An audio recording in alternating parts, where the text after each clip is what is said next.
নমস্কার, আমি Arpita village food থেকে সকলকে স্বাগত জানাই। আজকে আমি আপনাদের সঙ্গে শেয়ার করতে চলেছি নিরামিষ আলু পটলের রেসিপি।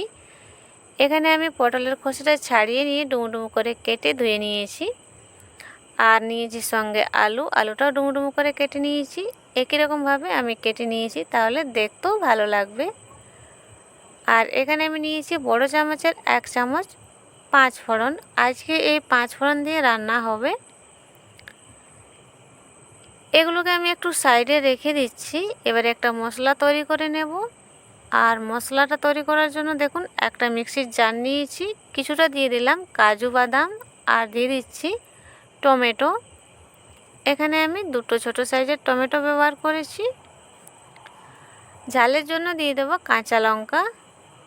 যে যেমন ঝাল খাবে সেই হিসেবে ঝালটা দিতে হবে। আর একটু জল দিয়ে দিচ্ছি। জল দিয়ে দিয়েছি, মিহি করে পেস্ট বানিয়ে নেব। একদম মিহি করে পেস্ট বানিয়ে নিয়েছি। মশলাটা আমার তৈরি হয়ে গেছে। এবারে চলে যাব রান্নাঘরে। উনুন ধরে কড়াই বসিয়ে দিয়েছি আর কড়াইটা হালকা গরম হয়েছে। 5 ফোড়নগুলো আমি দিয়ে দিয়েছি। 5 ফোড়নটা ভেজে নেব। আর 5 ফোড়নটা ভাজার সময় মনে রাখতে হবে বেশি আঁচে ভাজা যাবে না, আর হালকা করে ভেজে নিতে হবে। আর যদি 5 ফোড়নটা বেশি করে ভাজা হয় তাহলে 5 ফোড়নটা তেতো লাগবে, সেজন্য 5 ফোড়নটা বেশি ভাজা যাবে না। 5 ফোড়ন ভাজা হয়ে গেছে, এবারে নামিয়ে নেব। 5 ফোড়নটা নামিয়ে নিয়েছি। তেল দিয়ে দিয়েছি, বেশ পরিমাণ সরষের তেল দিয়ে দিয়েছি। তেল গরম হয়ে গেছে, দিয়ে দিচ্ছি কেটে রাখা পটল। সব পটলগুলো আমি দিয়ে দিয়েছি। একটু নাড়াচাড়া করে নেব। এখন কিন্তু আমি আলুটা দেব না, একটু নাড়াচাড়া করে পটলটা ভেজে নেব, তারপরে আলুগুলো দেব। আলুটা ভাজতে বেশি সময় লাগে না, আর পটলটা ভাজতে একটু সময় লাগে, সেই জন্য আমি আগে একটু পটলটা ভেজে নিচ্ছি, তারপরে আলুগুলো দিয়ে দেব। দিয়ে দিয়েছি 1 চামচের মতো হলুদ গুঁড়ো আর অল্প নুন।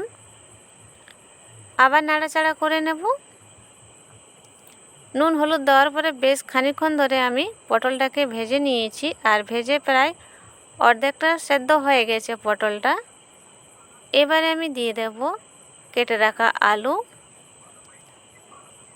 আলুগুলো দিয়ে দিচ্ছি।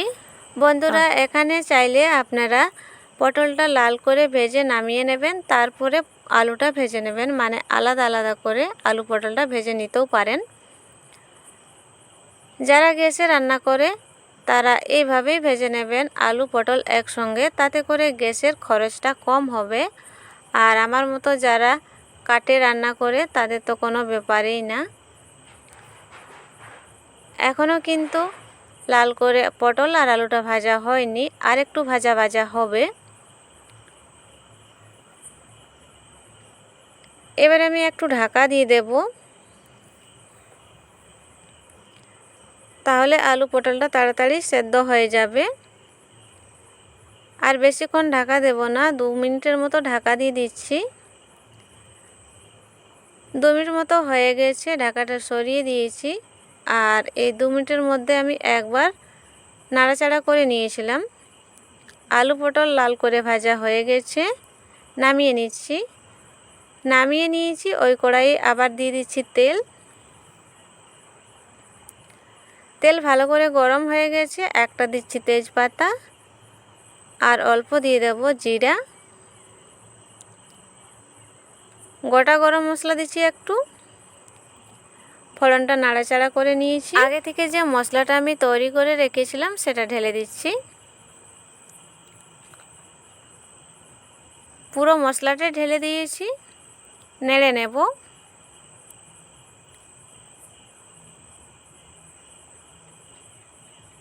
মিক্সির জারটা ধুয়ে জল দিয়ে দেব।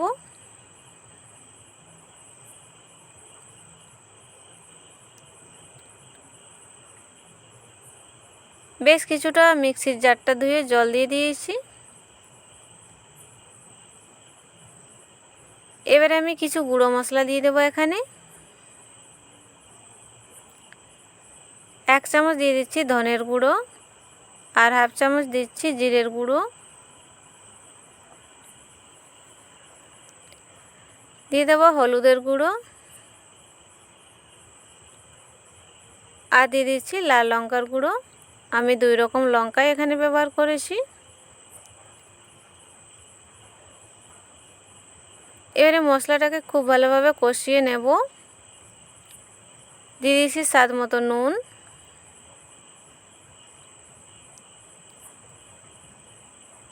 যেহেতু এটা নিরামিষ রান্না সেজন্য একটু দিয়ে দিচ্ছি কস্তুরি মেথি, তাহলে খেতে ভালো লাগবে। এবারে ভেজে রাখা পটল আর আলুটা একসঙ্গে দিয়ে দিলাম। আলু পটলটা মশলার সঙ্গে কষিয়ে নেব।